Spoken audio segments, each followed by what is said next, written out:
Olá, eu sou Andréa Vilas Boas Malburg, sou enfermeira, sou responsável pela Salutare Vacinas e hoje o bate-papo aqui é a prevenção de doenças com as vacinas.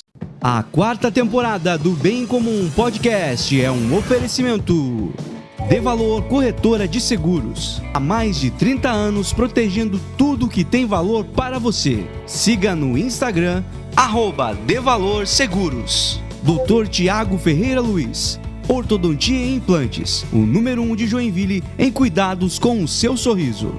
Agende uma consulta pelo WhatsApp e siga no Instagram, @TiagoFLuiz_Odonto. Quer colar sua marca a um conteúdo bem em comum? Entre em contato via WhatsApp e saiba como podemos voar ainda mais alto juntos. Rafael Fortes apresenta Bem em Comum Podcast.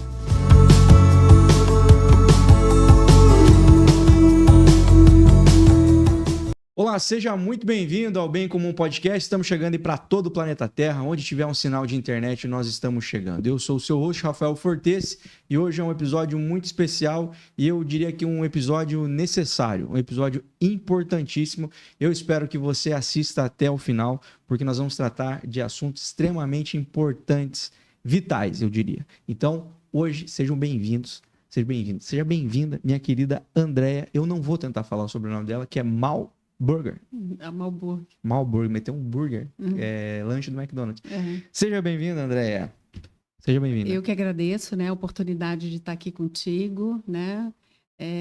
Que falar de prevenção é sempre uma coisa que eu gosto muito. Que legal. A Andréa, ela é enfermeira há muito tempo e ela trabalha com vacina há muito tempo. Então, meio que esse vai ser o rumo da conversa aí, numa altura da conversa, vai ser sobre isso aí. Então, você que tem um monte de dúvidas, você que tem um monte de preconceitos aí sobre vacina, assista esse episódio que eu tenho certeza que ele vai ser esclarecedor em muitos aspectos para você, tá? Você que não sabe muito sobre vacina, você que sabe superficialmente sobre vacina, ou para você que acha que é um especialista porque viu 10 vídeos que você recebeu no WhatsApp aí nos últimos anos. Saiba que você não é. Assista esse episódio, você vai descobrir que você sabe bem pouquinho sobre vacina, tá? André, eu queria começar perguntando, porque desde que eu te conheci pela primeira vez, eu sabia que esse sotaque não era dos nossos, que não era muito sulista. De onde você é? Eu sou carioca, sou do Rio de Janeiro. De cidade do Rio mesmo? Rio de Janeiro. Você nasceu, cresceu lá? Como é que foi a tua história? Nasci, cresci e um pai apaixonado por Santa Catarina. E meu pai sempre falava que o dia que ele se aposentasse, ele vinha embora para Santa Catarina e foi exatamente o que ele fez. Aí acabei vindo com 18 anos, né? Aí fiz faculdade em Florianópolis. Foram para Floripa? Sim, para Floripa. E aí fiz faculdade lá e acabei casando e vindo para Joinville. Tá. Hoje já sou uma cidadã joinvilense. Certo. Eu queria voltar um pouquinho então lá para o Rio de Janeiro. Rio de Janeiro, uma cidade que não tá fácil, hein, galera? A galera do Rio aí tem passado maus bocados aí, né? Eu queria saber como é que era a tua vida lá no Rio. Você viveu a maior parte da tua juventude no Rio de Janeiro. Como é que era a tua vida? Qual que era a tua galera? Qual que era o teu rolê? O que você pensava da vida quando tu morava no Rio? Bom, eu morava no Leblon. Nossa, morava muito bem. A 3 quadras da praia. Meu Deus, morava muito bem. Então, esta era a minha vida. Tu via muitos artistas da Globo lá? Praia o dia inteiro, todo dia, matava a aula para ir à praia, né? Então, vou te falar... Pegava onda ou não? Não, Nunca pegou onda. Mas vou te falar que eu aproveitei muito essa fase da minha vida. E por que teu pai queria vir para Santa Catarina? Você morava tão pertinho da praia, né? Morava no Leblon ainda. Mas assim, o Rio de Janeiro naquela época já era uma cidade bastante violenta, né? E meu pai sempre tinha essa preocupação, né? O Leblon é muito bonito, mas está encostado, assim, o Leblon está entre duas favelas, né? A gente está, assim, um pouquinho tem a favela da Rocinha e para o outro lado tem o Vidigal, né? Então, por exemplo, meu irmão várias vezes, né, foi espancado na rua, esse tipo de coisa. Já naquela época, né? Caramba. Eu não faço nem ideia do que seria morar no Rio de Janeiro. Eu não conseguiria. Acho que a minha vida teria que mudar muito. E acho que nem mudando muito eu voltaria. O pessoal fala que... Eu conheço um pessoal que está trabalhando no Rio hoje em dia, assim, e eles passaram um tempo aqui em Joinville e eles não entendem o fato da gente ficar conversando na frente de casa, Com certeza. da gente falar no seu... Fazer chamada de vídeo andando na rua. Sim. Tipo, eles falam, cara, eu consigo imaginar isso aí sem parecer um grande risco, assim. Sim. Ou passar um carro muito devagar, ou dois caras numa moto muito devagar, tudo deixava ele apavorado aqui. E eu falava, irmão, fica calmo. Você tá sempre com medo. Você tá sempre com medo, o tempo todo. Você nunca... Eu, pelo menos, não consigo ficar tranquila lá. Né? Eu agora vou poucas vezes, né? Até porque de familiares, assim, eu já perdi a grande maioria. Eu tenho muitos amigos, né? Amigos de uma vida inteira, mas eu brinco que venham me ver na Santa e Bela Santa Catarina. Ah, não, né? pô, já vem turistar. Pô, já vem para cá, já faço a maior propaganda. Já traz o seu dinheirinho para cá também, porque aqui é mais seguro, pô, pode ter certeza. Com certeza. Eu queria saber o que você sonhava, o que você pensava da vida lá, quando até época de escola, a galera só da zoeira e da praia, você gostava mais de esporte, gostava mais de arte, você já era muito estudiosa, ou você era mais da bagunça, como é que era? Eu não posso dizer. Seu teu filho tão grande já, agora você pode falar. Agora, não, eu acho muito engraçado, porque as minhas amigas do Rio, quando vêm aqui me visitar, elas sempre falavam para os meus filhos, agora eles são adultos, mas falavam assim, deixa eu te contar quem era a sua mãe, né? Queimava. O que ela fazia, né? Eu falei, pô, eu te hospedo, te dou casa, comida, roupa lavada, e você vem me difamar para minha família, né? Então, assim, acho que até entrar na faculdade, com certeza absoluta, estudar não era a minha praia, tá? Mas eu sempre tive bem claro na minha cabeça, assim, o que eu queria ser. Eu queria ser enfermeira. Sério? Sempre quis? Sempre. Por quê? Porque eu gostava de cuidar. Mas tu tinha referência na família? Nenhuma, zero. Médico, sei lá? Acho que a referência que eu tinha de enfermagem na minha família era o meu pai, que era engenheiro mecânico. Ele cuidava de carro. Não, meu pai era da Marinha, né? Ah, que legal. Então, ele era engenheiro, né? Ele pegava a parte do navio oficina, da Marinha, tudo. Mas lá em casa, quando alguém ficava doente, quem aplicava a injeção era meu pai. Agora, imagina... Todos eles têm conhecimento de socorrista e tal, né? Não, zero de conhecimento. Não, digo, a galera da Marinha? Não tinha. Ele aprendeu na prática, porque precisava, ele tomou coragem e aplicava. E vocês? Aplicava na gente, se precisasse, na minha mãe. Então, assim, a única referência de área de saúde que eu tenho na minha família inteira... Não era melhor, então. Era meu pai que aplicava. Se era melhor, agora pensando bem. Com certeza. Numa época que era seringa de vidro, a agulha não era descartável, mas meu pai era extremamente cuidadoso e metódico. Ele pegava a agulhinha, ele tinha uma pedrinha... Olha, imagina a situação. Ele tinha uma pedrinha que ele amolava a agulha. E aí ele passava no algodão. Enquanto o algodão desfiasse, ele não parava de amolar a agulhinha dele, né? Aí fervia naquela latinha que ficava o barulhinho da seringa de vidro batendo. Então, essa é a referência que eu tenho de... Era um bom motivo para ter desistido disso também, né? E, André, mas você lá, tipo, tinha acesso fácil a isso? Você conseguia tocar essa possibilidade de estudar enfermagem? Tinha, assim, e todos os vestibulares que eu fiz lá, obviamente, eu não passei, né? Porque ficava meio difícil conseguir passar no vestibular passando o dia inteiro na praia. Sem muito estudo é difícil. E aí, quando a gente veio morar em Floripa, eu falei, não, agora eu acho que eu tenho que tomar, chegou a hora de eu tomar jeito, né? Aí já estava com 18 para... Eu estava com 20 anos quando eu vim para Florianópolis. Eu já tinha levado pau em 3 vestibulares, mas sempre para enfermagem. E só colocava a enfermagem como opção de carreira. Né? Plano A e B. E aí, quando eu fui para Florianópolis, eu resolvi tomar jeito, fiz cursinho, aí levei a sério, estudei, passei, né? E aí, sim, na faculdade eu tomei gosto pela coisa, assim, aquela coisa de adorar estudar, né? Então, em Florianópolis, eu deixava de sair com o namorado, eu deixava de sair sábado e domingo, eu deixava de ir à praia para ficar estudando, né? Eu levei muito a sério a minha faculdade. Você trabalhou muito tempo lá em Floripa, na área de saúde? Em Florianópolis, sim. Eu trabalhei... Meu primeiro emprego foi numa UTI neurológica, né? Do Hospital de Caridade, em Florianópolis. E depois eu passei no concurso do Hospital Universitário, que era assim o sonho da minha vida como enfermeira, né? Era ser enfermeira do hospital universitário, porque era um hospital escola. A gente tinha, numa época que era mais difícil as condições de trabalho para enfermagem, meu primeiro emprego era um horror.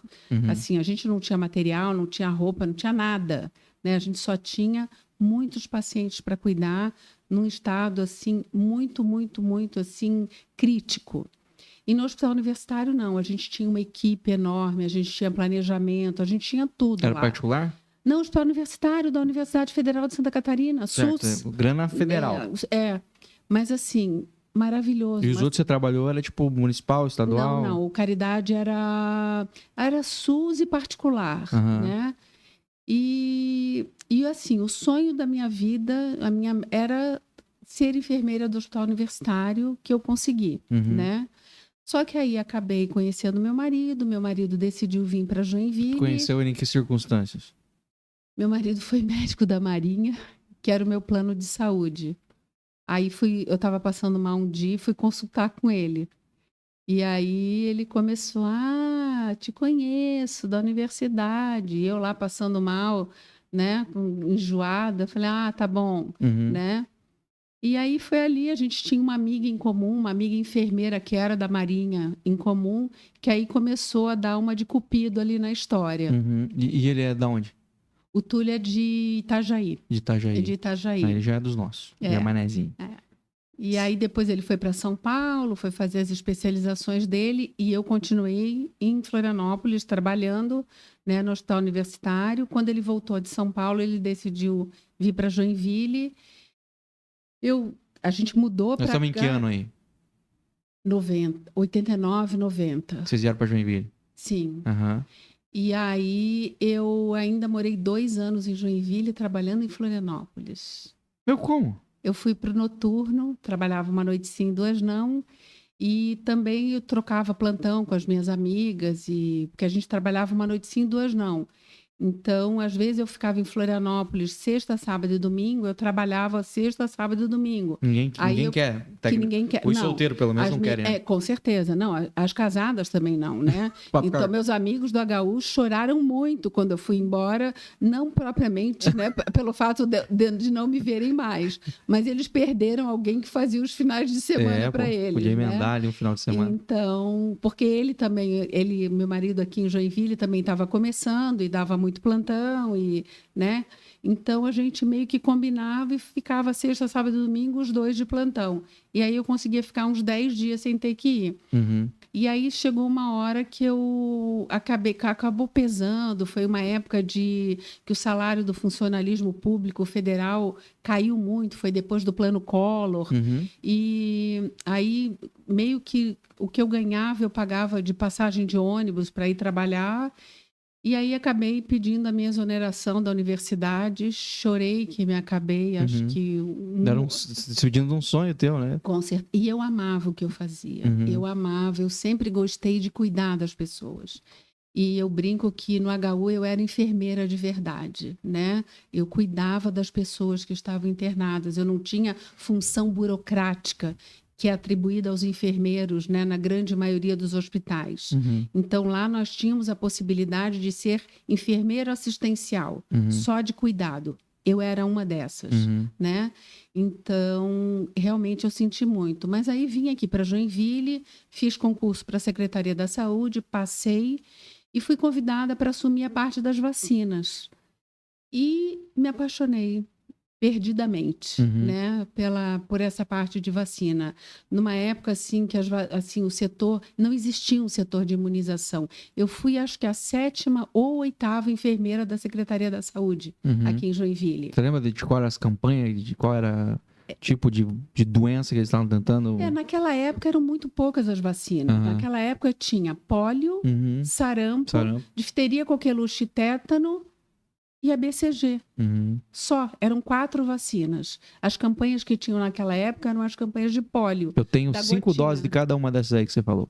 Eu perdi a minha carteira de vacinação e eles me davam de novo todas essas vacinas aí.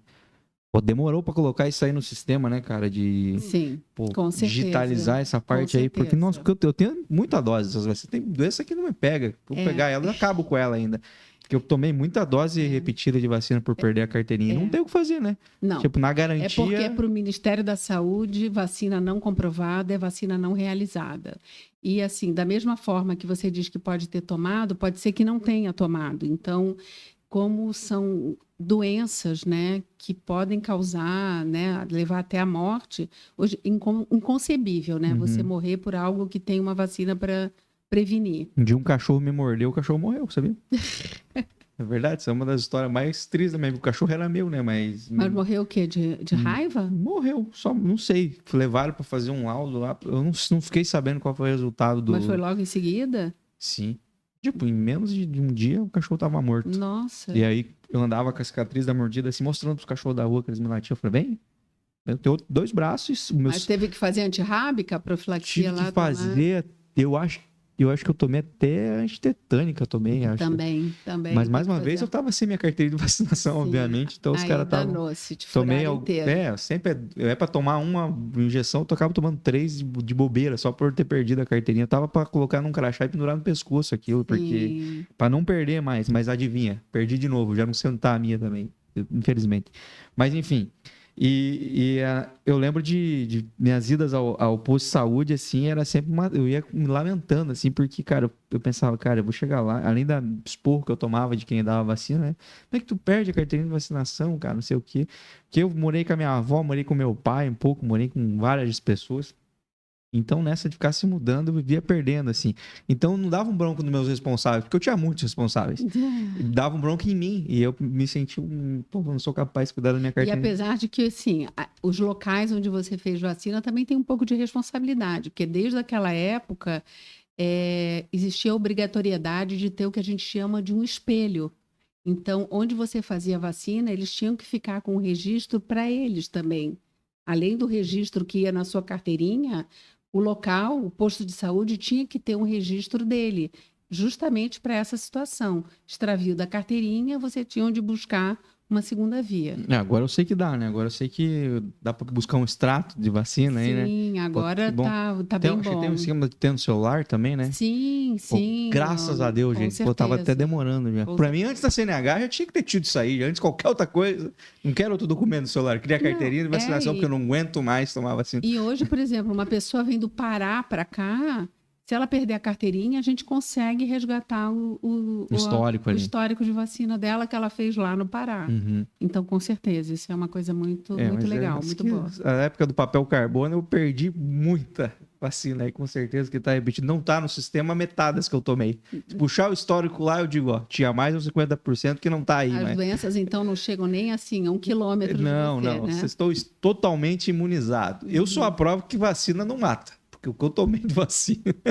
Eu tô aí, ó, Ministério da Saúde. Se vocês quiserem alguém para fazer propaganda, eu posso dizer, tomei várias e repetidamente e sem ler a bula, que é uma coisa que, né, especialistas agora em bula de vacina aí, e tomei várias e não morri. Mas isso aí... concorrência pro Zé Gotinha. Zé Gotinha, duvido que o Zé Gotinha tomou tanta vacina como eu. Não tomou. Só essa da Gotinha que eu devo ter tomado só uma só. E essa da BCG, porque eu tenho a cicatriz, né? Sim. Essa aí não dá pra tomar 2.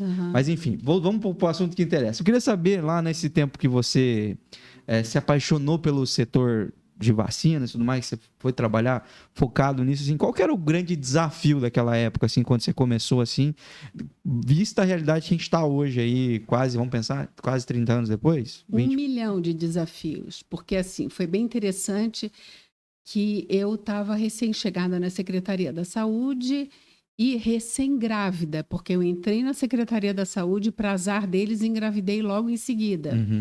E o meu primeiro posto de saúde era lá no Itinga. E naquela época eu não tinha carro.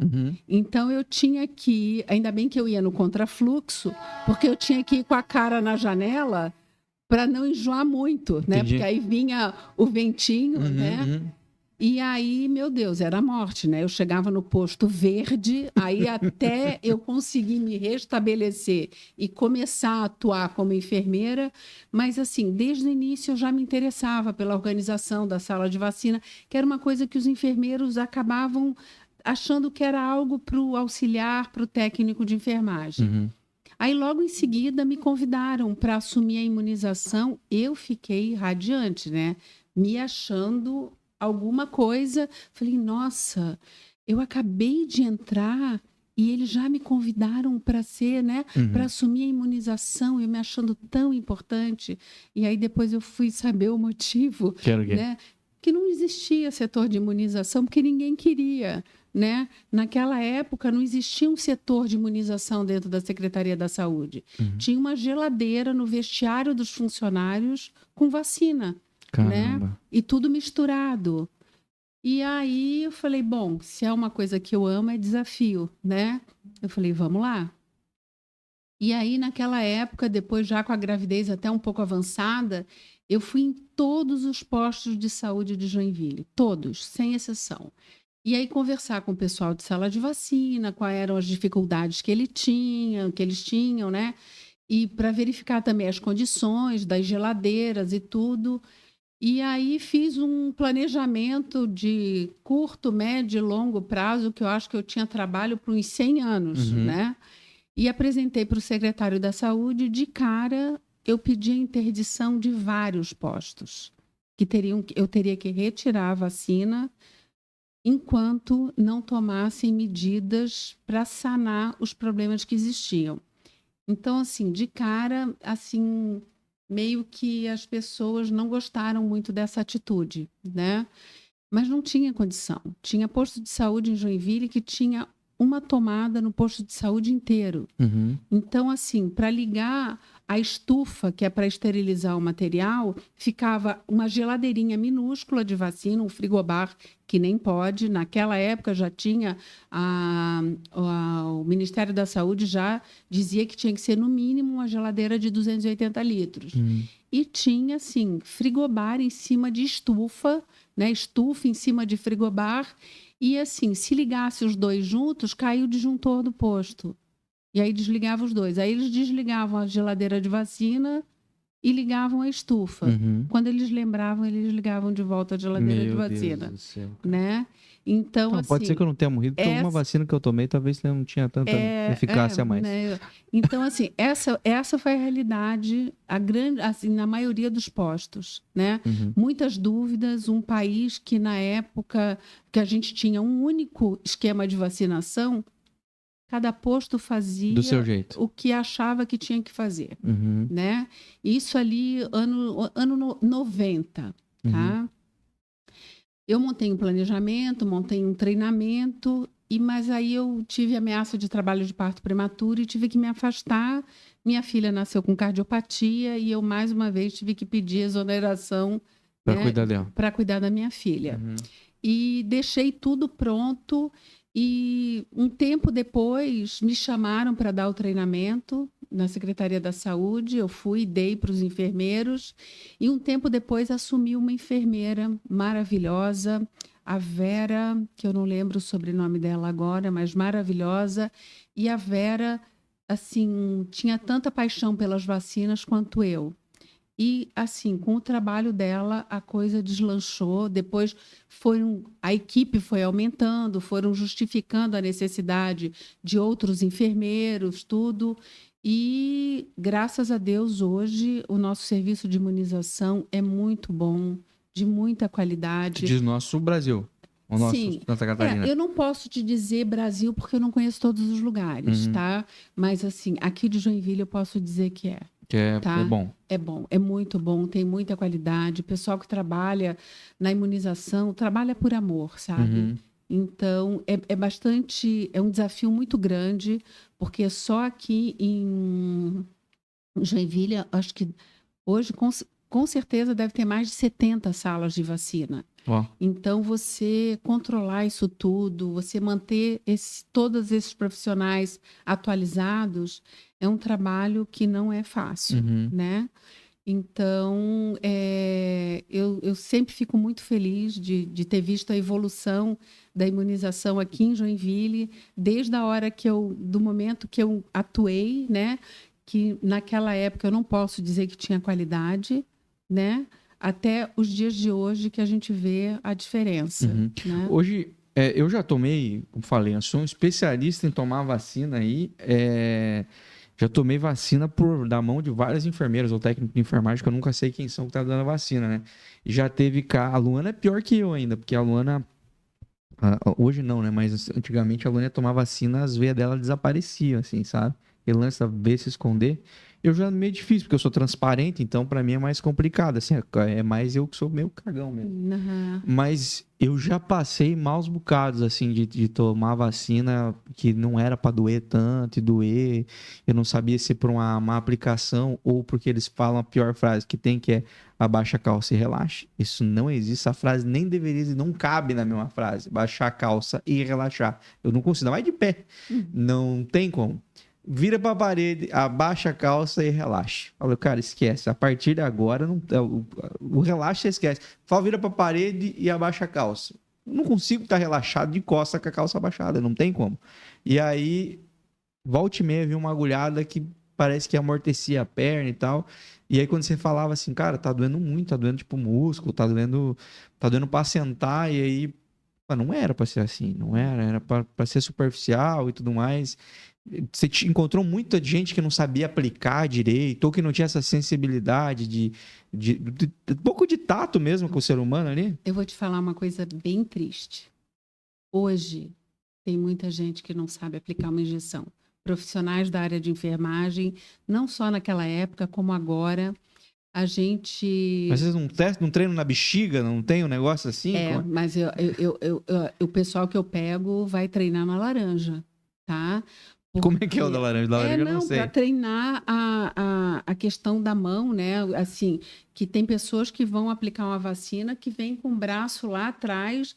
Eu falei, peraí, isso aí não é dardo. É um aviãozinho? Né? Olha, isso aí não é dardo, né? Então, assim, não é para doer.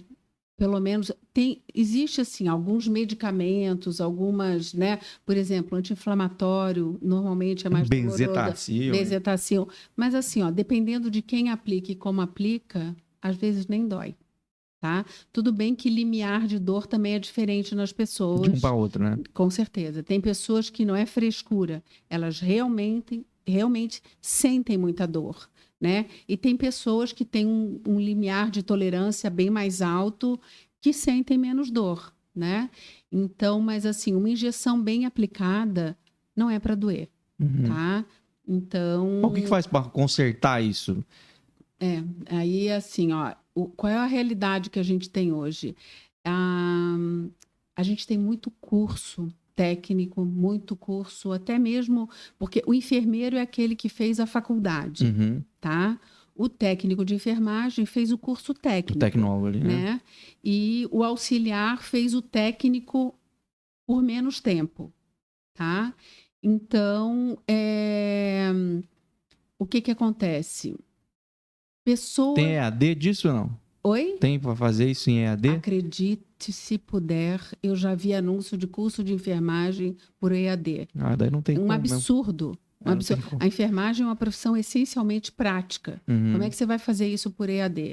Então, assim, não tem campo de estágio para as pessoas praticarem. Hoje mesmo, a gente está admitindo 2 profissionais. Primeira coisa que eu faço é sentar com elas e ensinar elas a aplicar uma injeção. É a primeira coisa. Pego todas as agulhas, mostro como é que você escolhe uma agulha, qual é a agulha que você vai escolher, né? Assim, o beabá que elas tinham que ter aprendido num curso, isso independente de ser enfermeiro, técnico, eu sou obrigada a ensinar porque eles não sabem, né? Então, isso é uma realidade muito triste. Acho que, no geral, e na área da saúde, acho que em todas as áreas é complicado, né? Porque, por exemplo, se for, alguém da área de exatas, um engenheiro, alguma coisa vai despencar, né? Sim, tudo é risco. Um prédio, uma ponte, né? Então, com certeza. Mas na área da saúde, eu cada vez fico mais apavorada com o nível, com a qualidade de ensino. Uma coisa que me chateou muito, André, já sabe disso, porque a gente já falou sobre isso, mas as primeiras vacinas da aluna, a primeira vacina dela foi no particular, porque foi no hospital, que é as vacinas logo que nascem, né? Mas a sequência ali de 30 dias ali, com 2 meses. 2 meses. Elas foram no SUS. E a minha experiência foi bem ruim, assim, sabe? A minha experiência foi bem ruim. Imagina a da aluna, né? Porque eu tava só sofrendo por ver. A aluna tomou, acho que era 3 vacinas, eu acho. Acho que eram 3 vacinas. Eram 3 picadas e uma gotinha. E aí, muito sofrimento, assim. Eu não achei tão humanizado aquilo, sabe? Posso parecer uma bobagem, uma fragilidade em falar isso, mas eu não achei tão humanizado aquilo. E eu fiquei pensando que a aluna não vai lembrar, provavelmente a aluna não vai lembrar do primeiro ano de vacina dela, não vai lembrar. Mas a partir do momento que a criança começa a ter consciência de onde ela está chegando e o que vai acontecer, se a memoriazinha dela for de algo, de uma experiência ruim, ela vai ser eu da vida, que não gosta de tomar vacina, que não gosta de tomar injeção, porque as que eu lembro foram muito dolorosas, assim. Eu fico até espantado quando eu tomo uma vacina e eu não sinto nada. Como 1 minuto depois, parece que nada aconteceu. Porque eu geralmente fico lembrando daquilo por um bom tempo. Porque seja da dor local, seja do desconforto, ou lembrar da dor que eu senti na hora também, enfim. E eu acho que falta um pouco disso, dessa visão mesmo de tipo, cara, as pessoas durante a sua vida vão ter que tomar muitas vacinas, muitas injeções, né? E o cuidado que você tem na hora de fazer isso, principalmente nas primeiras aplicações, bem, se você fizer isso toda vez pensando assim, mas quem vacina criança tinha que ter um pouquinho mais de tato, eu acho, assim, sabe? Um pouquinho mais de sensibilidade, de pensar assim, você pode estar criando um trauma que o pai e a mãe vão ter que levar a criança esperneando tomar vacina toda vez.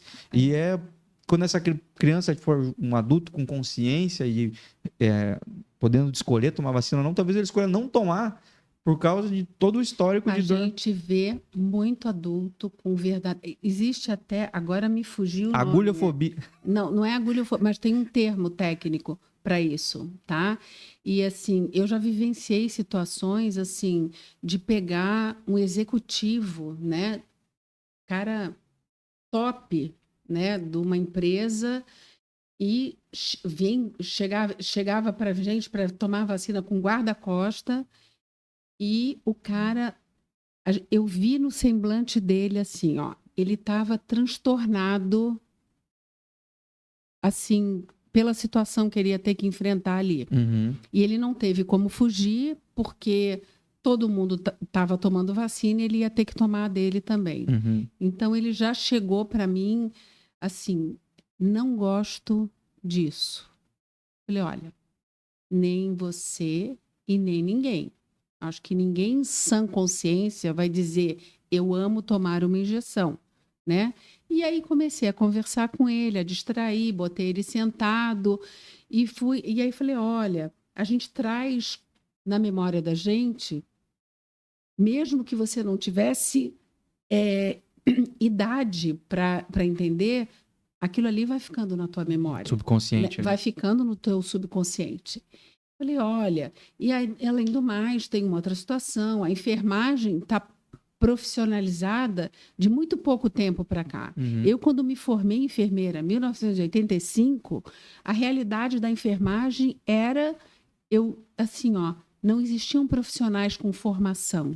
Eram os atendentes de enfermagem, que eram pessoas maravilhosas, que trabalhavam, essas sim, trabalhavam com o coração. Vocacionado, né? Exato. Mas eles não tinham tido a oportunidade de ter tido algum tipo de formação. Então, imagina... E como eu te falei, ó, o meu pai, a agulhinha dele de amolar, nem sempre tinha pedrinha para amolar a agulhinha, né? Uhum. E aí vai com a agulha... que nem um ferrão de abelha. Exatamente, vai com a agulha rombuda mesmo. E aí comecei a conversar com ele e tal, e ainda comentei, eu falei, olha, eu fiz faculdade. Aí ele ainda me olhou assim, meio de desdém, assim, você fez faculdade para vir aqui me aplicar uma injeção? Falei, não, eu fiz faculdade para tornar algo que está lhe transtornando em algo que o senhor vai se vacinar e vai sair daqui bem, né? Já acabei sua vacina. Ele não acreditou. Uhum. Nossa, eu amo quando isso acontece. Eu tinha vacinado ele e eu fui contando a história e fui, apliquei. Eu falei, a sua vacina já foi aplicada.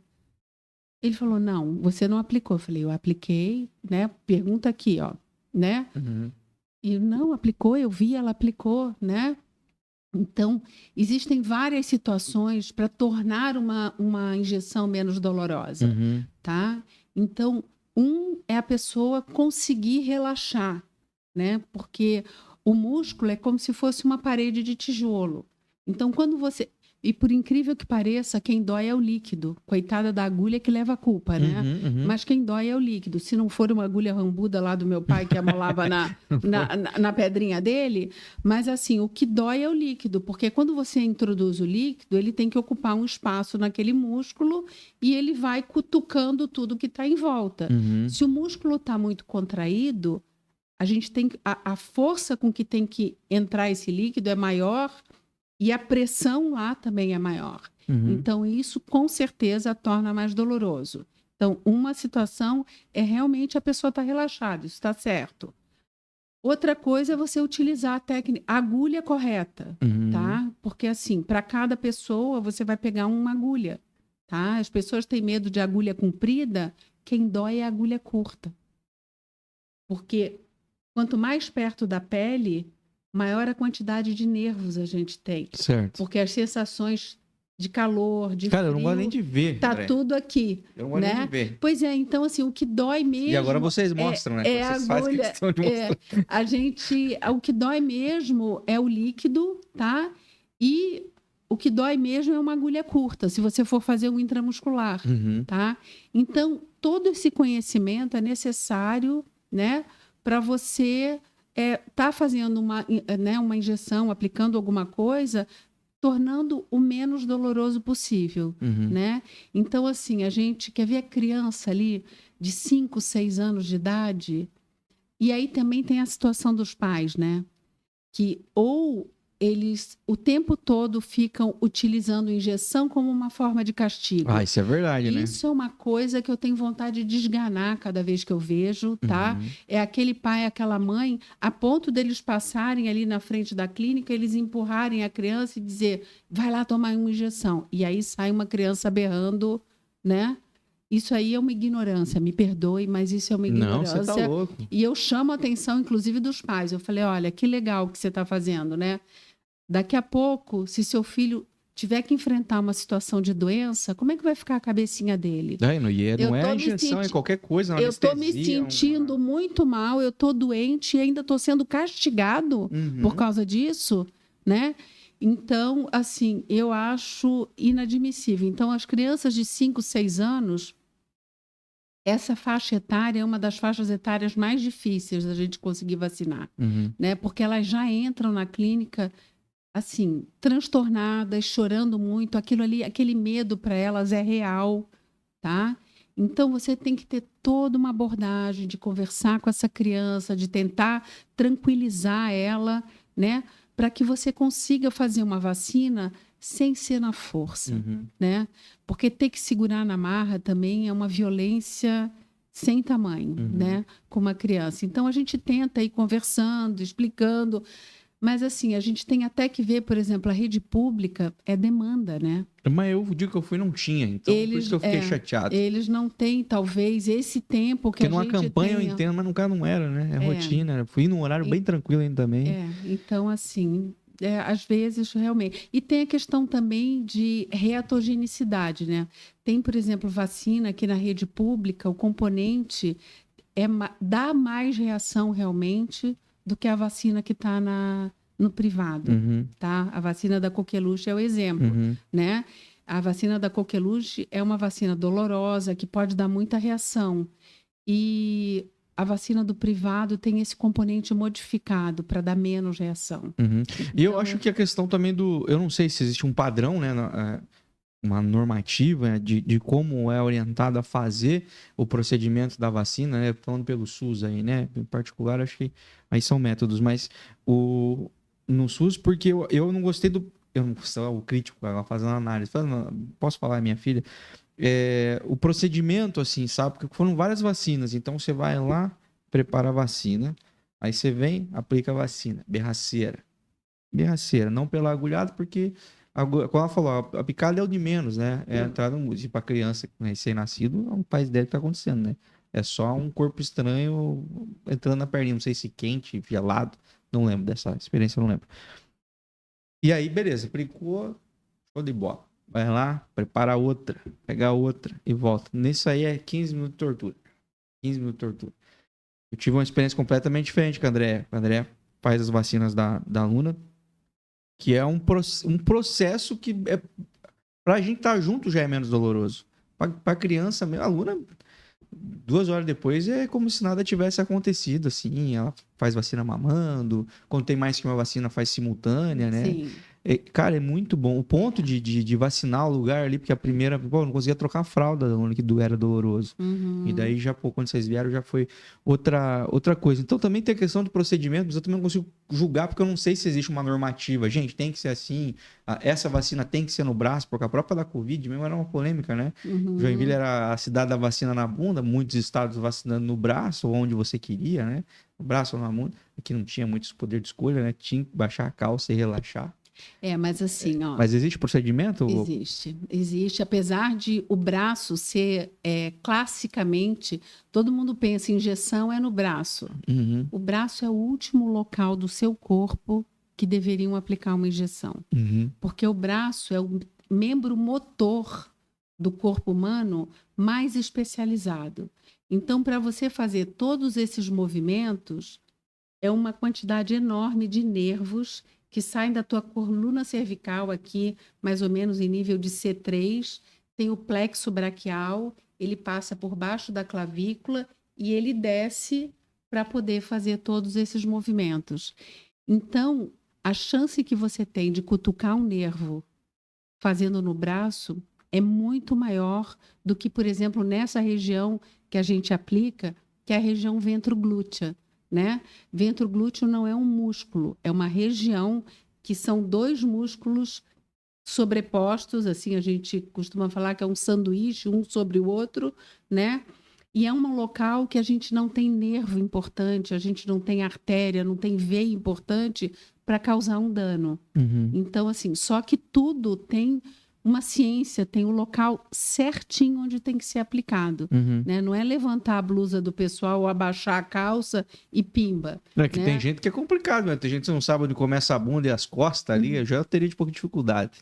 Mas você vê que quando a gente vacina a Luninha, a gente faz as medidas. Sim, sim. Né? Uhum. Então, tem que delimitar, que a gente chama. A última que eu fiz aí, eu fiz no braço, pedi para ser no braço e pensei qual é o braço que eu menos uso, já pensando nisso. Mas era subcutânea, essa não conta. Porque as vacinas subcutâneas, que são bem pouquinhas, a agulhinha dela é bem pequenininha. Ela é mais ardidinha, né? Mas ela não dói como intramuscular. Mas essa também foi muito, muito tranquila mesmo. Nossa, parecia que nada tinha acontecido. Mas a Andrea me fez uma vacina de gripe, né? Sim. E ela viu como é que eu fico mesmo. Eu não fico calmo, eu não fico tranquilo, eu não fico normal. Eu sou traumatizado com isso, até porque eu tomei muita vacina. E eu não tive boas experiências assim com isso, né? Então, pra você ver, alô, técnico de enfermagem, enfermeiro, auxiliar, você que trabalha aí aplicando injeção nos outros, faça isso da maneira mais humanizada possível, cara. Tem um ser humano ali na outra ponta dessa agulha ali que não queria estar ali. Essa é a verdade. Então, faça esse negócio ser um pouquinho mais leve, mais tranquilo, para que as pessoas, enfim, passem adiante a importância de fazer e não o quanto é horroroso fazer, o medo que tem de fazer, e para que elas parem de usar isso como castigo para os filhos, né? Porque se é um castigo para elas, né? Elas vão dizer que é para os filhos também, né? André, quando é que você... Hoje você está na rede particular de vacinas, né? Quando que você fez essa migração? Quando você saiu definitivamente do SUS, sistema público, e foi trabalhar com vacina, e como é que foi esse processo para ti? Como eu te falei, a minha filha nasceu com um probleminha no coração, e eu me afastei e fiquei 6 anos em casa cuidando de filho. Aí já engatei no segundo, e aí quando meu segundo filho começou a ir na escola, eu voltei a trabalhar e me surgiu a oportunidade de ir para um pronto atendimento de pediatria. E na época eu sugeri para a gente botar vacina. Naquela época eram bem poucas as vacinas, as opções de vacina para uma clínica de vacina, né? Mas que vontade você tem de ficar enfiando agulha nos outros, Andréia? Não, mas olha o trabalho que a gente faz. Vai me dizer que não vale a pena, né? Não, mas não tinha nada a ver, eu digo. Você que teve a ideia, falou, gente, estou com saudade, dá. Né? Porque eu falei, bom, eu quero... Tá, tudo bem, eu vou ser enfermeira aqui, mas tem que ter mais coisa para eu fazer, né? Então, vamos botar vacina. Aí, no primeiro momento, eles tiveram um pouco de resistência, depois compraram a ideia E começamos e, assim, acho que a gente não foi a primeira clínica de vacina aqui em Joinville. Acho que talvez a segunda ou terceira, Uhum. né? Então, e aí outras vacinas foram chegando, né? Você vê, na época que meus filhos eram pequenos, tinham 4 vacinas. Hoje em dia, o calendário deve ter umas 20, Uhum. né? Porque nesses anos, da década de 90 para cá, a imunologia, né, que é essa ciência da parte, né, as vacinas, né, estão dentro dessa ciência, elas deram deu um boom de conhecimento. Uhum. Quando eu fiz faculdade, muita coisa não estava explicada ainda, não se sabia como que funcionava no nosso sistema imunológico. Por isso que durante décadas a gente só tinha essas vacinas, não tinha outra, Uhum. né? Então, de 90 para cá, com a evolução do conhecimento na área de imunologia, uma série de doenças, né, passaram a ser preveníveis também com vacina. E inclusive, eu acho que o futuro da humanidade vai passar também pela questão da prevenção com vacina de uma série de doenças, pelo menos as doenças infecto-contagiosas. Hoje em dia tem uma série de vacinas também que protegem contra o câncer, né? É isso que eu ia te perguntar. Existe as que estão no calendário do SUS também, né? Que são as pessoas têm acesso, existem campanhas, mas existem outras vacinas também que não Sim. estão no calendário. Existem muitas vacinas que estão no SUS, Aham. tá? Mas elas estão só em determinadas idades. Uhum. Por exemplo, a vacina contra o HPV, né, que protege contra câncer de colo de útero, vulva, vagina, ânus, Esse é para mulher? pênis. Não. Não, Pra para homem e homem mulher. também. E garganta, Pô. tá? Então, é uma vacina que protege 6 tipos de câncer. Ela está na rede pública ali para os meninos e meninas, acho que de 11 a 14, 9 a 14 anos de idade.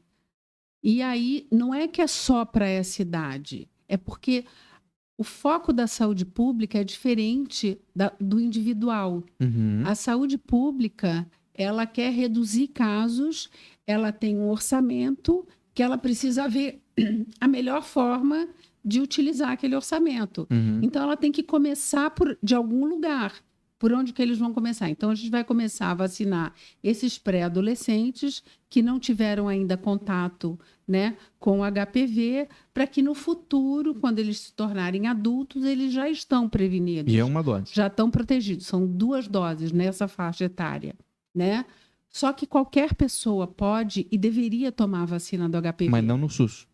Aí não tem no SUS, exceto se você, assim, em algumas situações que a gente chama de comorbidade, algumas doenças, você estaria contemplado, mesmo com 40, 50, 60 anos de idade, você estaria contemplado no SUS, Uhum. tá? Com essa vacina. E aí tem todas as outras vacinas, hepatite A, a mesma coisa. Hepatite A foi introduzida, mas está só para as crianças até 5 anos de idade.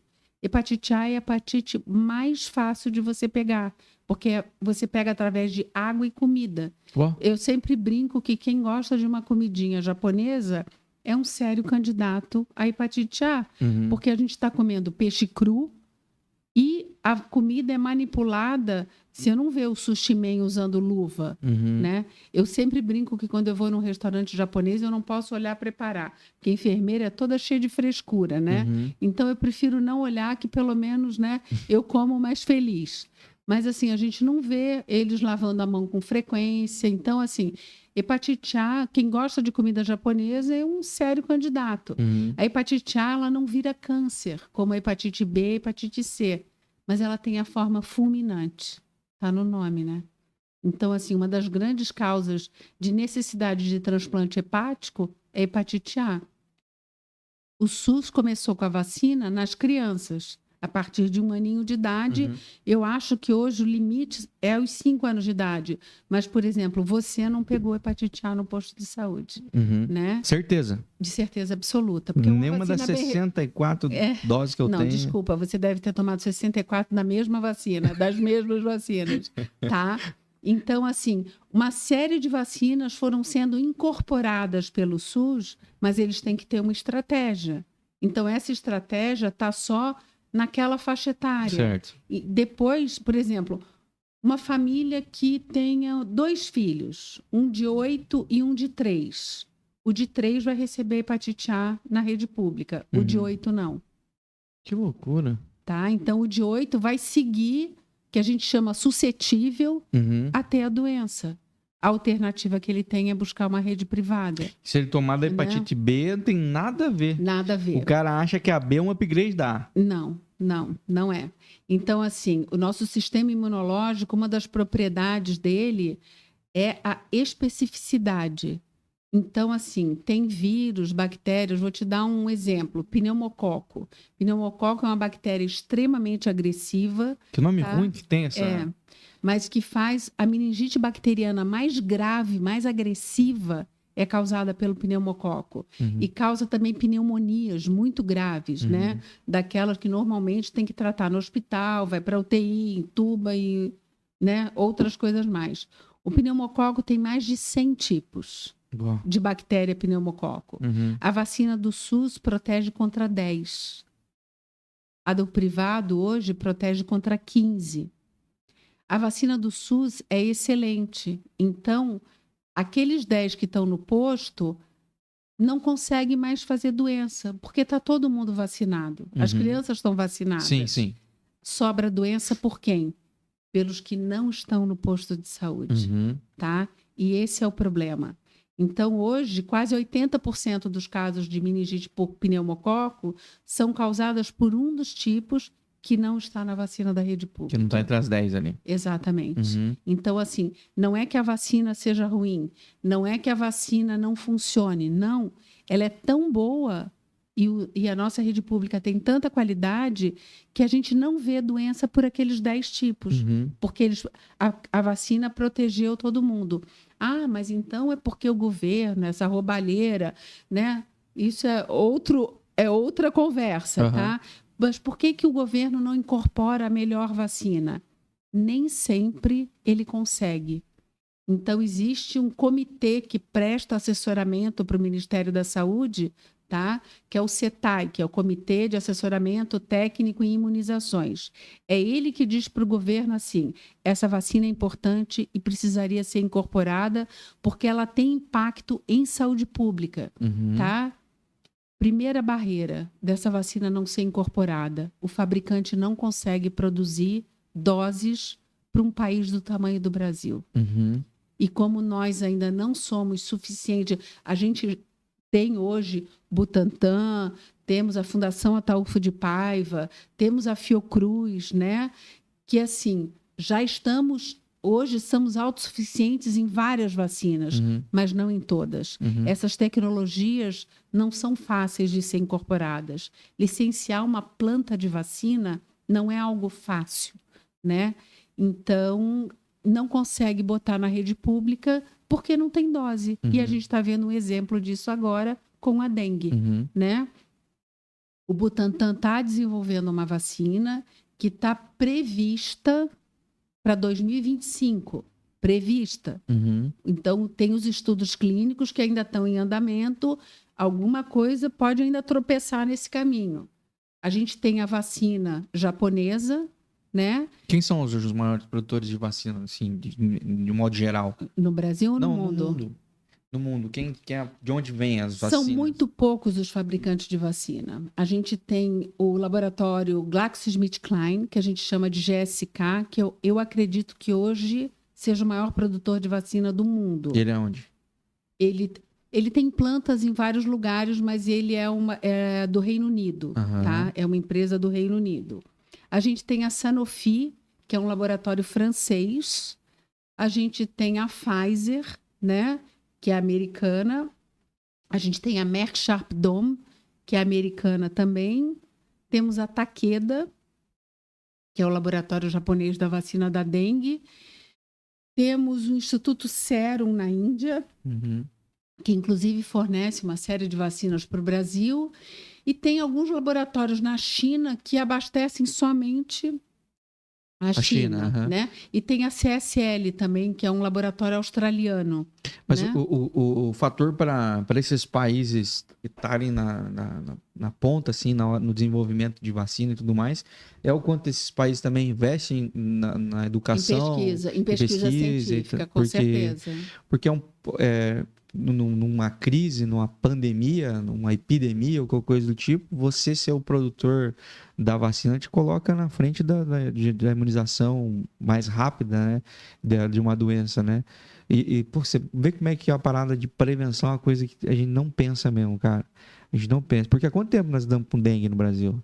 Tipo, eu diria que quase patrimônio nosso, o Aedes aegypti. Com certeza. Então, podia estar numa nota de dinheiro, alguma coisa aí, porque esse mosquito é dos nossos. E pouco demora para desenvolver Como uma eu te falei, vacina. a imunologia deu um boom de conhecimento da década de 90 para cá. De novas plataformas, de novas. Por exemplo, as pessoas Sem têm. falar na burocracia que deve existir também, né? É uma Da coisa. validação. É uma coisa muito fiscalizada. Você não tem noção do quanto. Quando eu vejo as pessoas desdenhando a vacina Covid, literalmente eles não sabem do que eles estão falando, Uhum. tá? Porque se eles sonhassem o que é necessário para desenvolver uma vacina, o tempo que demora, eu não vou tomar essa vacina porque foi uma vacina desenvolvida em muito pouco tempo. Não foi. Essas plataformas que ficaram em evidência agora com a Covid são plataformas que já estavam sendo desenvolvidas desde a década de 60, tá? Mas como a imunologia naquela época ainda não tinha muita coisa que não conseguia explicar, então por isso que demorou tanto. Ou aquela coisa de botar o dinheiro, porque assim, tem uma quantidade enorme de pesquisa em vacina que morrem no meio do caminho. Uhum. Porque tem os estudos clínicos, que a gente chama, que tem o pré-clínico, fase 1, fase 2, fase 3, né? Muitos morrem ali no pré-clínico. Então, olha o investimento Uhum. que tem que fazer, tá? Para depois, assim, a primeira pergunta que tem que fazer é se funciona. A segunda pergunta é se é segura. E isso, os testes são em animais, Uhum. né? Então, a maioria morre aí. Nem vai adiante. Ou não funcionou, ou a eficácia é muito pequena. É baixo. É uma eficácia de 30%. Nem adianta investir numa vacina que a eficácia é tão baixa, Uhum. né? Então, tem muita coisa envolvida. Como você falou, hoje em dia as pessoas assistem 3, né, vídeos lá do YouTube e eles se acham os experts no assunto, Uhum. né? Então, infelizmente, a gente vê essa questão do antivacinismo, que quando veio a pandemia, eu, amante de vacina do jeito que eu sou, eu imaginei, a vacina agora veio para se consolidar. Uhum. Ninguém imaginava que ia ser esse tiro no pé. Que saiu pela tangente. Exatamente, né? Acho que a vacina nunca ficou tão por baixo como depois da pandemia. Né? Eu também acho que foi bem desacreditado. E eu queria falar um pouquinho sobre isso contigo. Falar sobre essas duas vacinas. Primeiro vamos falar sobre a Covid, que é a gente acha que é um assunto que já acabou, né? Que é uma página virada, mas não é, né? Ontem morreu em Brasília uma mulher de 30 anos de idade, sem comorbidade nenhuma. E sem nenhuma dose?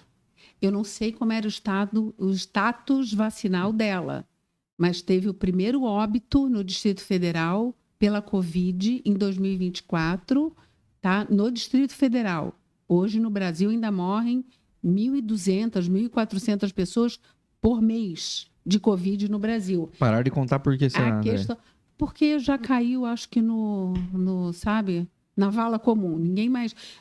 As pessoas prestavam atenção quando eram 1.400 por dia. Uhum. Agora é por mês, né? Tem coisa mais importante para me preocupar. Esse é o problema. Esse é o problema. Vocês escolhem, vocês são muito seletivos quando se importa e quando se importa com as coisas, a grande mídia. O preço, a conta depois vem para pagar. Então, esse descrédito, tá? A gente pode voltar a ter surpresa aí. Né? Eu vi uma reportagem de uma senhora que pegou a Covid, sei lá qual foi a vez que ela pegou, né? Porque algumas pessoas pegaram e não tiveram sintomas, então nem sabem que pegaram, né? Mas Era uma senhora, já tinha mais de 60 anos, e ela ficou com os sintomas ali de quem lá na primeira vez pegou e ficou ruim, assim, de muita tosse, de falta de ar, aquela coisa toda. Não a ponto de entubar, que eram os casos mais críticos, né? Mas aí perguntaram, mas você tomou as vacinas? Ela falou, eu tenho 4 doses da vacina. E daí o comentarista falou, se ela não tivesse tomado nenhuma, ela tinha morrido. Com certeza. Mas isso não... Eu tenho 6. Parabéns. Eu não posso falar, que eu não quero fazer propaganda, mas o fato é que viram muita narrativa, muito desencontro de informação. Por quê? Por exemplo, essa reportagem não era contra a vacina, era que meio que pró-vacina até, essa reportagem. Para dizer assim, pô, com 4 doses ela ficou ruim, mas ela tá aí, uma senhora de idade que era os primeiros que eu de arrasta para cima durante a pandemia. Né? A galera mais velha pegava a doença e Deus levava. E ali a reportagem era meio que pró-vacina. Mas para uma pessoa que é contra a vacina, essa reportagem corrobora dizer. Com certeza. Não Olha adianta. Ali, tomou 4 doses e ficou teve a ruim, doença. Ficou ruim igual. É que assim, talvez faltou a parte da comunicação. Nem toda vacina é para qualquer tipo de episódio da doença. Isso não é só da Covid. Tem outras vacinas também. Então, tem vacina que é para forma grave, para o desfecho grave, que é o caso da Covid, tá? Então, ela não vai te proteger contra qualquer... É para não te internar. Exatamente. Ou para você não morrer, tá? Então, assim, talvez tenha faltado isso, mas é que eu acho mas que a H1N1 pandemia, também não é assim? Também. A galera fala, pô, eu tomei a vacina da gripe, fiquei gripado na vacina. É que assim, a vacina, qual é o problema? Aqui no Brasil, qualquer espirro, o nome é gripe. Sim, o ar-condicionado já... Tá? Rinite é gripe, tudo é gripe, tá? Mas, por exemplo, a vacina de gripe, a função dela é te proteger para os meses de maior circulação do vírus influenza. Então, a gente toma antes do inverno, se dá para dizer que tem inverno em Joinville, começar... Não, mas para um carioca, depois, nosso inverno é inverno, pô. Para depois você... então, você está protegido por aquele período. Uma janela. O problema é que agora tem ainda uma outra situação. A Covid, entre outros méritos, ela bagunçou toda a circulação de vírus respiratório. Então, antes, vírus que a gente só via... Você sabia que época que se manifestava? Exatamente. Isso chama-se sazonalidade. Acabou. E não é só o influenza da gripe, mas vírus sincicial respiratório circula o ano inteiro agora, né? Então, realmente complicou muito, né? Então, você vai tomar agora vacina agora... Tanto que o calendário hoje das sociedades científicas... estão recomendando fazer 2 doses de gripe para as pessoas mais suscetíveis, né? Mais vulneráveis. As pessoas de idade, elas tomam uma agora e mais ali, agosto, setembro, tomam de novo. Entendi. Tá? Para ficarem protegidas o ano inteiro. Porque acabou aquela história que era só naquele período. E a da Covid, você acha que a vacina ela vai entrar no calendário de vacina anual? Entrou. Já entrou. Se acostumem que vai ter que tomar. Já entrou para os menores de 5 anos de idade, que está uma confusão. Ah, né? Sim. E para os maiores de 60, mesmo critério da gripe. Maiores de 60, menores de 5 e pessoas com comorbidade, e indígena, e quilombola, e presidiário, né? Então, que vivem confinadas. Eu vou fazer uma pergunta que eu nunca tive oportunidade de perguntar para alguém que entende um pouco mais, né? Aliás, eu vou aproveitar para fazer uma pergunta anterior, que eu estava pensando quando você estava falando, que é sobre o SUS ainda. Quando vai surgir uma nova vacina, uma campanha de vacina, obviamente a vacina do ano passado, com a dessa campanha desse ano, seja lá qual for a vacina, provavelmente ela já sofreu algum aprimoramento, né? Algum refinamento. As vacinas que vocês... trabalho, você vê que se me explicou um pouco mais que a questão da celular, uma coisa assim, que é a questão de... Essa, assim, especificamente, quando a gente fala de vacina celular, a gente está falando especificamente de uma vacina, uma única, da Coqueluche, tá? Que tem realmente é uma vacina que tem um potencial de reação muito grande. Potencial. Uhum. Tem criança que não tem De boa. absolutamente nada, Uhum. tá? E eu sempre ilustro isso com a minha experiência como mãe. Eu tenho 2 filhos. A minha filha, eu quase enlouqueci. A minha filha veio ao mundo para me mostrar o que era uma reação de vacina. Então, assim, ela tinha a bula inteira. Tudo que gabaritou. Tudo, tudo. Não, ela não teve a crise convulsiva. O resto ela teve tudo, tá? Foram as únicas vezes da vida dela que ela teve 41 de febre. Se eu não fosse enfermeira, de ter trabalhado em pediatria, de ter visto criança morrer daquelas doenças, eu acho que eu tinha parado de vacinar. Meu segundo filho veio também para, né? Para dizer assim, não, foi só um acaso. Nunca teve nada, nada. E assim, tinha vezes que eu levava ela fazendo dose de reforço, ele fazendo primeira dose.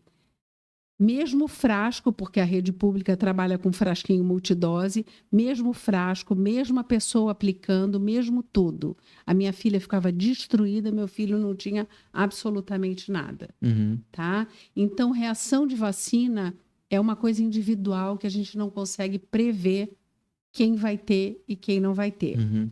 Com relação à atualização de vacinas, hoje a gente tem essa questão da atualização somente com 2 vacinas, gripe e Covid. Uhum. Então, existe uma rede que chama Sentinela, isso é coordenado pela Organização Mundial de Saúde, e no mundo inteiro, aqui no Brasil, estão mais, assim, essas coletas são feitas mais nos hospitais escola, nos hospitais universitários das universidades.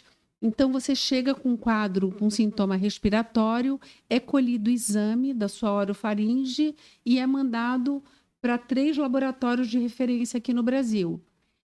Se for detectado, por exemplo, influenza, eles mandam para o CDC, que é o órgão nos Estados Unidos, em Atlanta, que ele junta todos os dados das Américas e manda para a Organização Mundial de Saúde. Uhum.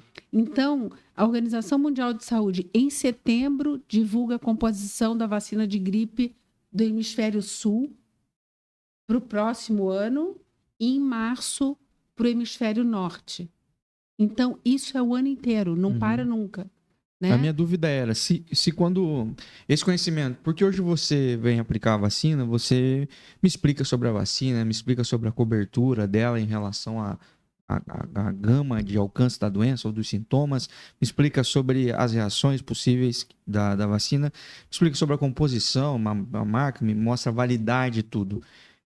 Essa informação, ela é de conhecimento de todo mundo que trabalha com vacina, ou vocês escolheram se especializar, saber mais, ter mais informações sobre a vacina? A minha dúvida é, as pessoas que estão aplicando vacina, seja no SUS ou no particular, elas estão basadas da mesma quantidade de informação?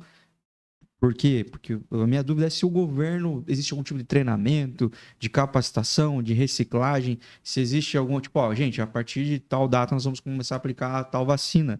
Essa vacina dessa vez veio assim, assim, assado, a formulação dela tá diferente, a reação dela pode ser X assado, ou não. Tipo, ó, chegou as doses da vacina, é época de vacinar, você já sabe o que fazer. É meio segue o baile, ou é como vocês, assim, tem um pouquinho mais de... Não, a rede pública... Vamos ler a bula. Não, a rede pública tem essa capacitação, sim.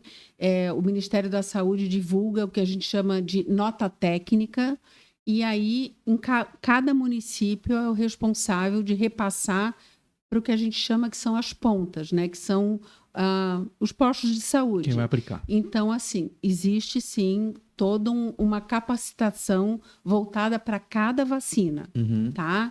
No privado, não, tá?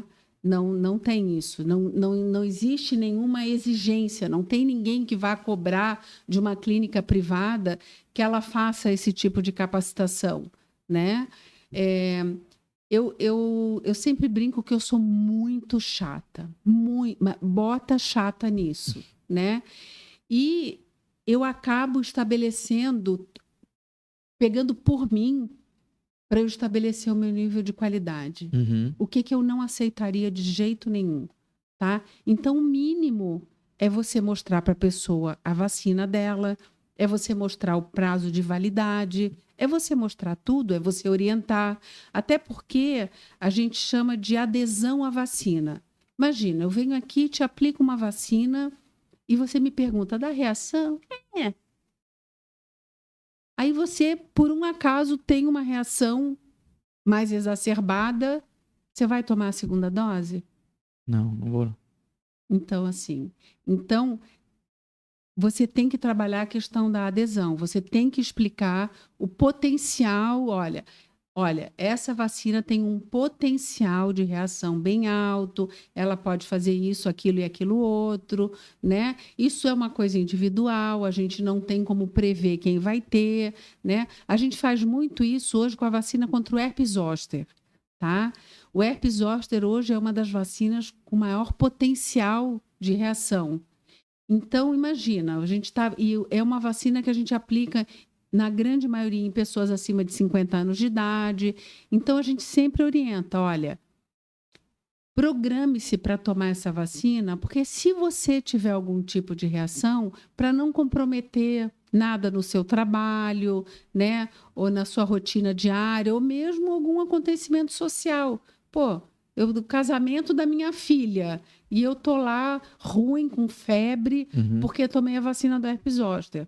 Então, a gente orienta isso previamente, sempre visando o quê? O conforto do cliente e a adesão à vacina, né? Até por causa de se programar, né? Com certeza. A minha dúvida em relação à vacina da Covid são inúmeras dúvidas, na verdade, mas eu vou tentar resumir elas aqui para a gente não estender muito. Existiram várias vacinas, a vacina da Coronavac, a AstraZeneca, a Janssen e a Pfizer, né?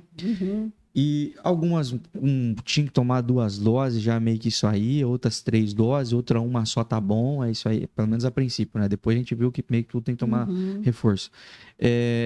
Isso gerou muita confusão na galera, tipo, as que tinham que tomar muita dose, já falava, essa vacina aí é fraquíssima, era melhor tomar um dipirona, eu acho, de repente. A que você tomava uma dose só a princípio era a braba de todas, que não era nossa, inclusive, né? Acho que estava no Rio e São Paulo essa. Mas a galera ficou com muita dúvida, assim, em relação... Tá, mas não é a mesma doença, não é a mesma formulação. Por que uma vacina tem que tomar mais dose? Por que a outra tem que tomar menos dose? Por que uma no braço, outra na bunda? Isso faz diferença na hora de imunizar a pessoa, de fato? Vocês passaram por muito... Enfim, não sei qual que vocês, laboratórios, estavam aplicando, né? Não, a vacina Covid ainda não chegou para o privado. Não tem por privado? Ainda não, vai ter a partir de março. Então vocês pegaram essa campanha aí? Não, a gente só viveu isso assim como você. Sim, e você, né? Na hora de você tomar as suas vacinas, você passou por essa de, tipo, cara, qual que é essa? Qual que é essa vacina aí? Você entendeu por que tinha diferença de uma para outra? Sim, é porque assim... O problema da pandemia, primeiro, pegou todo mundo totalmente despreparado. Essa curta. Tá? Número 2, foi algo que, em questão de dias, estava no mundo inteiro. Então, houve um esforço mundial, literalmente, tá? Para conseguir... Então, existiam várias frentes de desenvolvimento de vacina. Então, a gente tinha, por exemplo, a Coronavac. A Coronavac, a plataforma dela, que a gente chama de desenvolvimento, é a da vacina inativada, que é a vacina mais antiga que tem, tá? É, assim, de conhecimento mais antigo. Então, teve fabricante que apostou em quem? Vamos apostar em quem a gente conhece, tá? Essas plataformas de vetor viral, que era a vacina Sputnik, da Rússia, a vacina da AstraZeneca e a vacina da Janssen. Todas as 3 usavam a mesma plataforma de vetor viral, mas tinha um pouco de diferença entre elas. Só que era a coisa muito acelerada. A Janssen primeiro entrou dizendo que era uma dose só e depois viu que não, que tinha que ser igual à AstraZeneca, que eram 2 doses, né?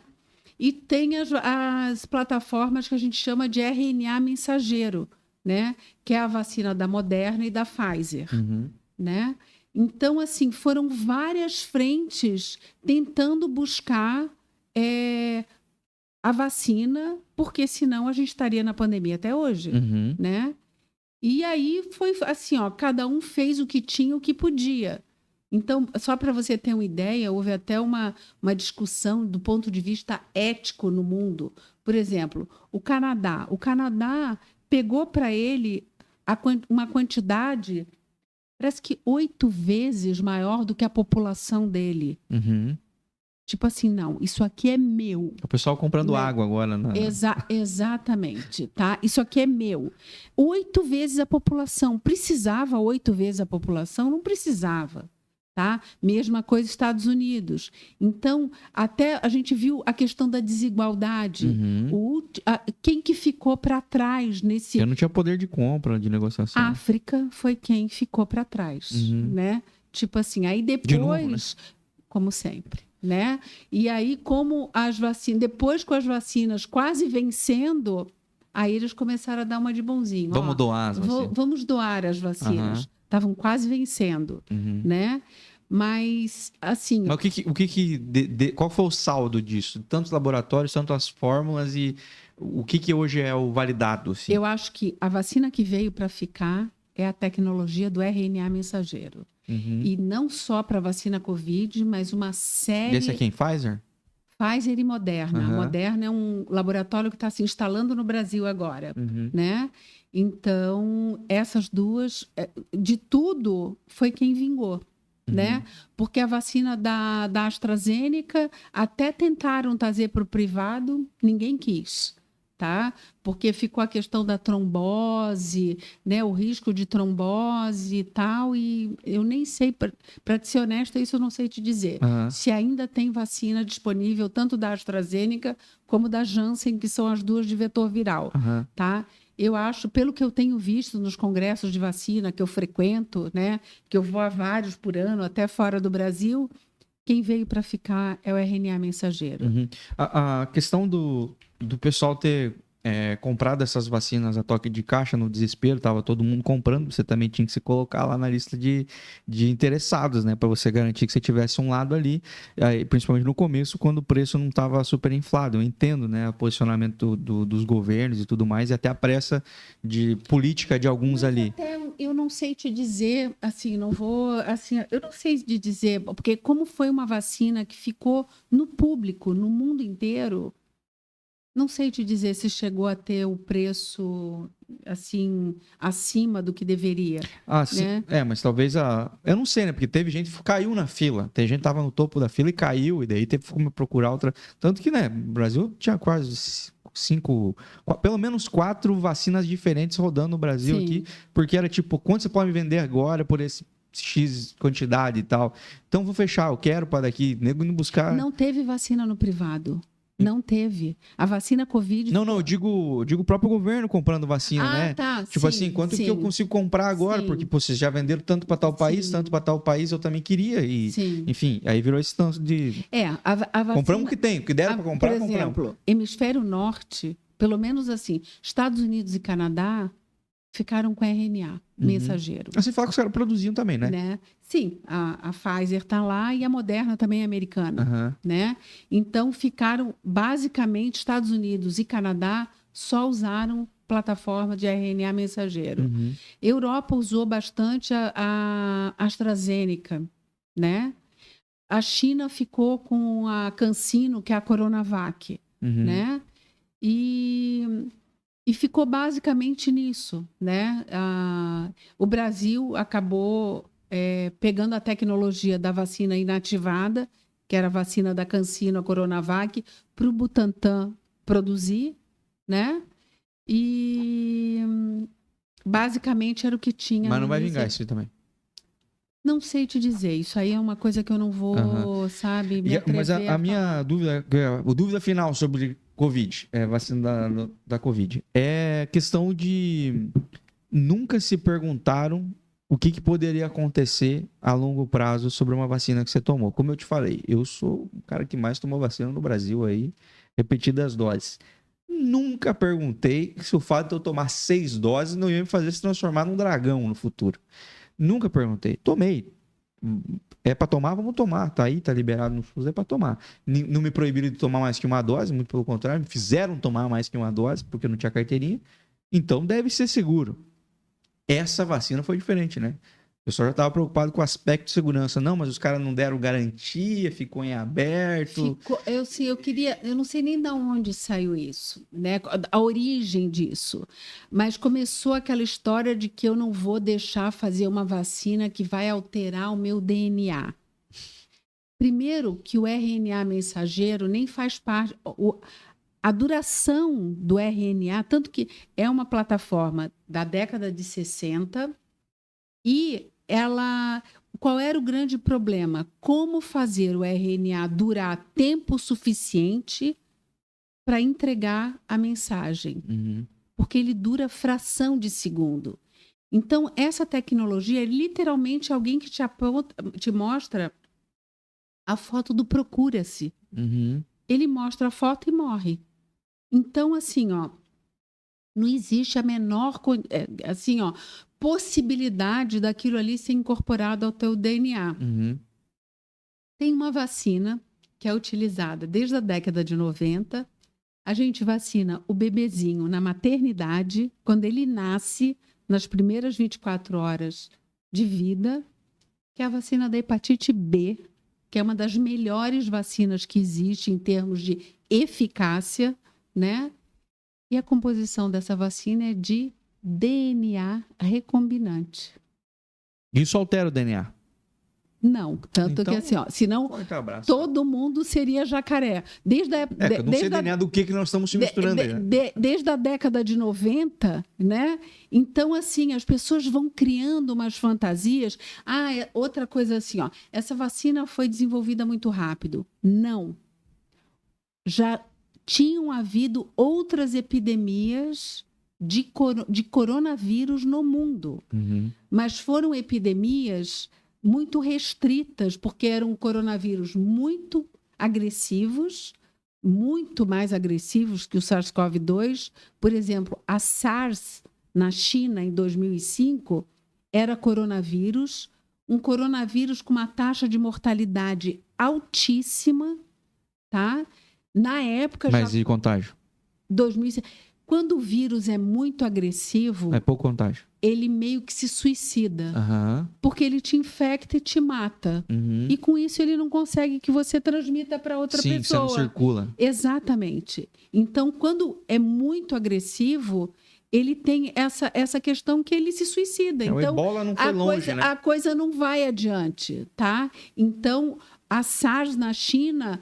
Alguns países, o Canadá tem muito chinês no Canadá, né? Então, o Canadá teve um impacto maior na SARS. E muito brasileiro, cuidado com a dengue, Canadá. E na China.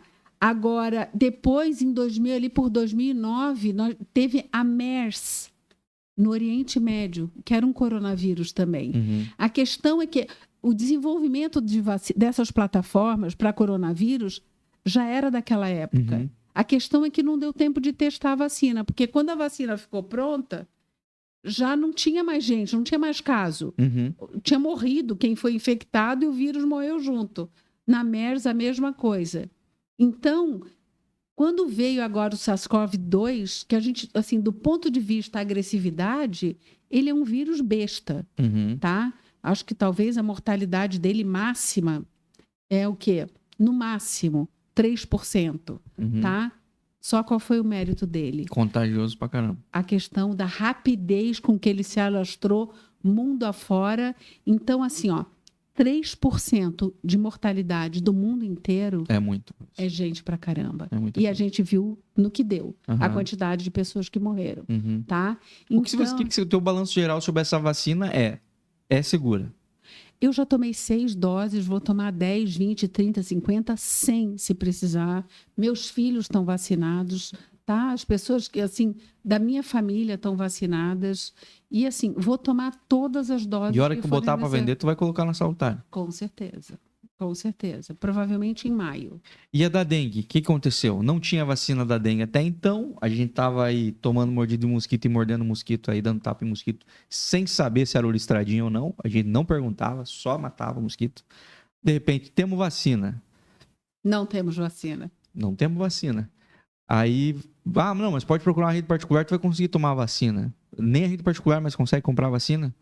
Mas isso é definitivo? Por enquanto, sim. Mas por causa da demanda do SUS? Porque o SUS vai querer estar produzindo assim, pro SUS? É como eu te expliquei, assim, ó, para você ter uma ideia da complexidade de desenvolvimento de vacina, a vacina da dengue eu não sei te dizer, então não vou nem chutar. Mas, por exemplo, a vacina contra a meningite meningocócica B, um lote da vacina demora 1 ano. 1 ano para ficar pronto. Então, daí e só tem um fabricante. E daí distribui pelo mundo inteiro.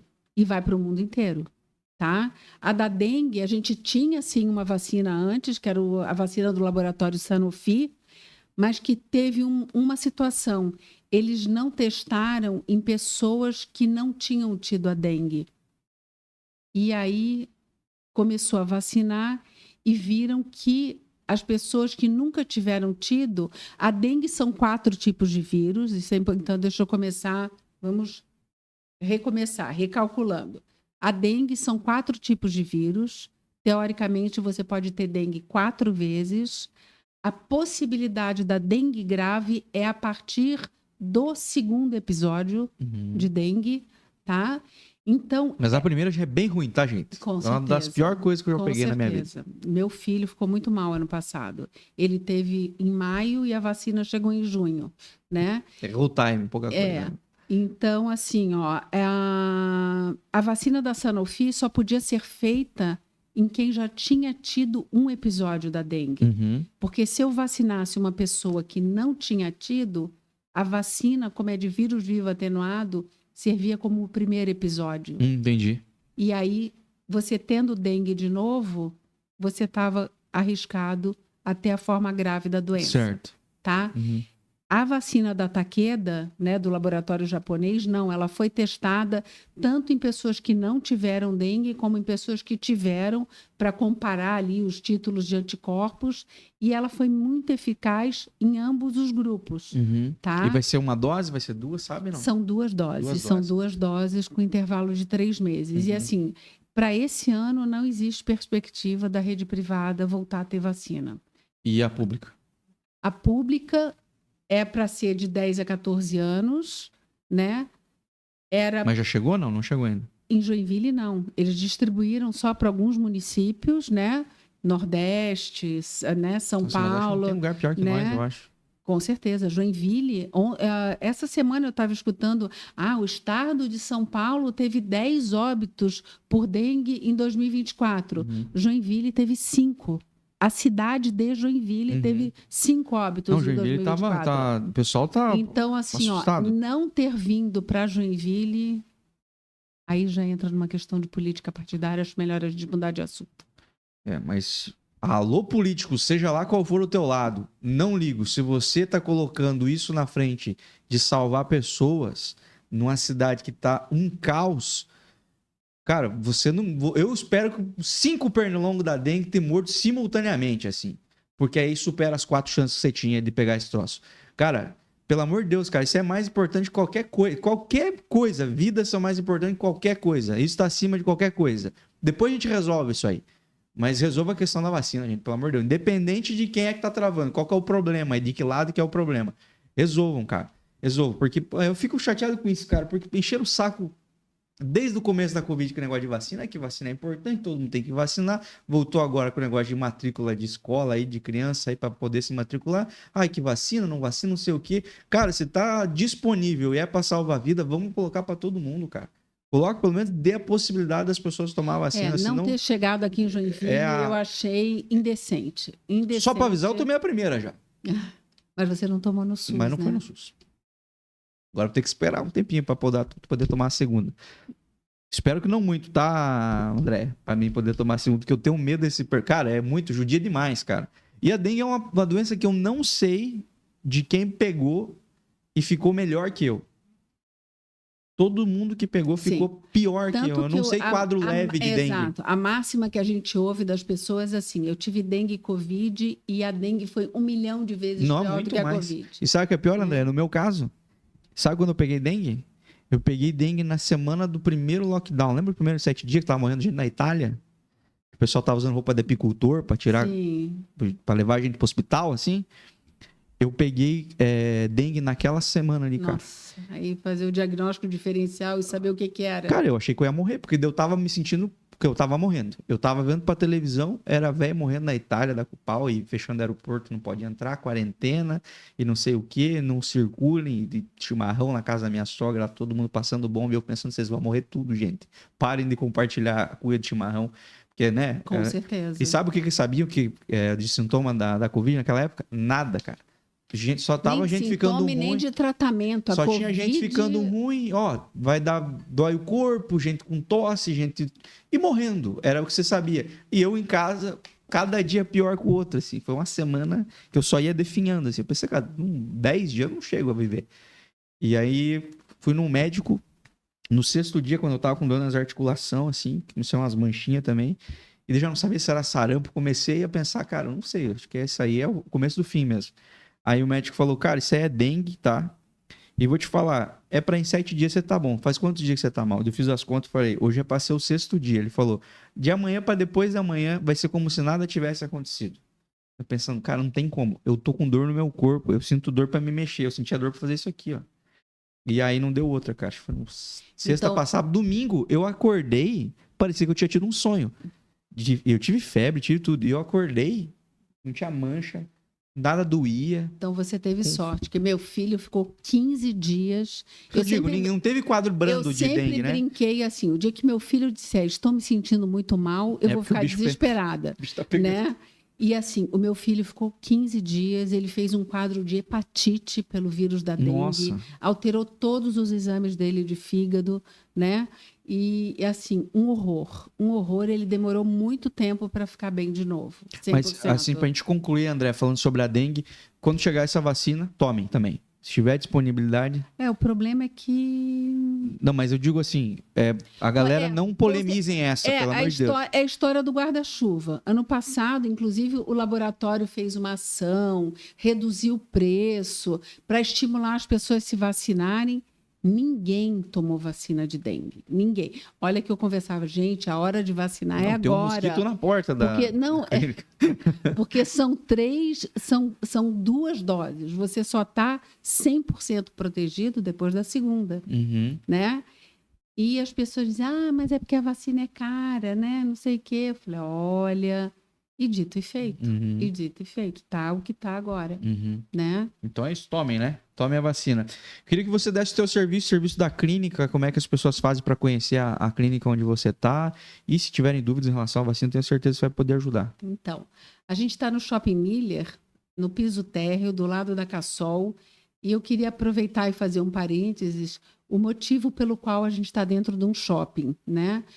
Que o único motivo, né, o mais importante, é que a gente está ligado no gerador do shopping, que é um gerador automático de energia.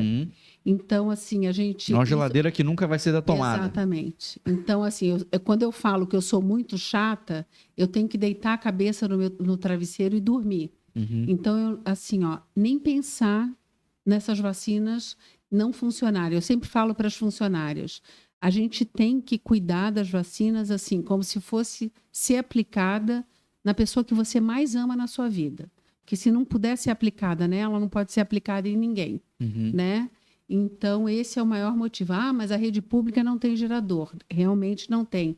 Mas a rede pública descarta, joga fora as vacinas que ficaram fora de conservação. Hoje tem procedimento. Por isso que eu falo que a rede pública também tem muita qualidade. Então, a gente está dentro do Shopping Miller. As pessoas assim que quiserem entrar na fila da dengue têm que mandar um WhatsApp para a gente, né? É o 999644453, né? E pedir para entrar na fila de espera. A gente está tentando conseguir mais doses, né? Hoje a gente tem... Você acha que chega antes do SUS? Não, hoje, por exemplo, hoje a gente tem vacina dentro da clínica, nós temos todas as nossas segundas doses, todas. A gente tem mais de 800 doses de dengue dentro da clínica. Que é quem tá nessa... Quem fez a primeira, eu tenho que garantir a segunda. Então, essas a gente tem, então, garantidas. Graças a Deus. A gente está... A tua tá lá, pode ficar então tranquila. Tá bom, André. Tá? Então, a gente agora está tentando ver se a gente consegue mais doses para poder garantir a imunização de outras pessoas. Perfeito. Eu recomendo para vocês que vocês conheçam a Salutare, assistam lá no Instagram, tem conteúdo da Salutare muito esclarecedor. Salutare, não tem 2T, não é? Não. Normal, do jeito que eu falo. Salutare, do jeito que fala, é o jeito que escreve. Joga lá no Instagram, tem conteúdo, é muito interessante. E para você que é pai, presta atenção, eu sou pai recente, minha filha vai fazer 6 meses agora. A Salutare tem feito todas as vacinas da Luna, tem feito em domicílio, tem feito aqui em casa, num atendimento e num procedimento muito, muito humanizado. Eu super recomendo.